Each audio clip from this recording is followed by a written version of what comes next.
આ જે તમને મેં હાલ પાછળ જગ્યા બતાવી ને, આ જગ્યા ઉપર 2-3 વર્ષ પહેલાં બહુ મસ્ત મજાનું છોકરાઓને રમવાનું હતું, બરાબર.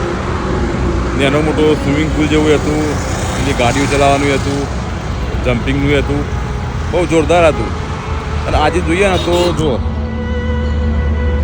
બધું તોડી નાખ્યું છે, બરાબર. તોડીને આ લોકો નવું બનાવવાનું છે તો મને ખ્યાલ નહીં, પણ આના પરથી એટલી વસ્તુ શીખવા મળે કે જિંદગીની અંદર તમારો વર્તમાન સમય ભલે ગમે એટલો સારો હોય ખરાબ હોય, પણ સમય હંમેશા બદલાતો રહે છે. આજે તમારા પાસે જે ધન હોય, સંપત્તિ હોય, જલસા હોય, પ્રસિદ્ધિ હોય, એ થોડા ટાઈમ પૂરતી જ હોય છે. એટલે સુખમાં વધારે સલકાવની અને દુઃખમાં વધારે દુઃખી ના થવું. સમય કોઈનો એક જેવો રહ્યો નહીં અને એક જેવો રહેવાનો નહીં. સમય હંમેશા બદલાતો હોય છે. એટલે સારા સમયની અંદર બહુ અભિમાન ના કરવું, કારણ કે સમય વસ્તુ એવી છે કે જો ગમે એટલી સારી ઇમારત હોય, બિલ્ડિંગ હોય, સારું એવું મજાનું સ્થળ હોય, થોડું આમાં ભાગી ભૂકાતી જ હોય છે. એ માણસને બહુ સફળ થાય, પ્રસિદ્ધિ હોય એટલે બહુ વિનમ્ર રહેવું પડે, ડાઉન ટુ અર્થ રહેવું પડે. કે સમયના પ્રવાહની અંદર ભલે પેલા રાજા મહારાજા કોઈ ખોઈ જાય, કોઈ દેખાતાય નહીં.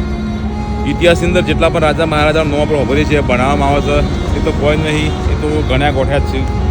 એટલે એવું છે તમારી જિંદગીમાં હાલ ગમે એવો સમય, સારો સમય હોય, ખરાબ સમય હોય, પણ યાદ રાખજો કે આ સમય રહેવાનો નહીં. ગમે એટલું સારું હોય તોય નહીં રહેવાનું, ખરાબ હોય તોય નહીં રહેવાનું. થોડા દિવસના આપણે બધા લોકો અહીંયા મહેમાન છીએ, બરાબર. બાકી તમે તારું સમજદાર છો, હું તમને કહેવા માગું છું.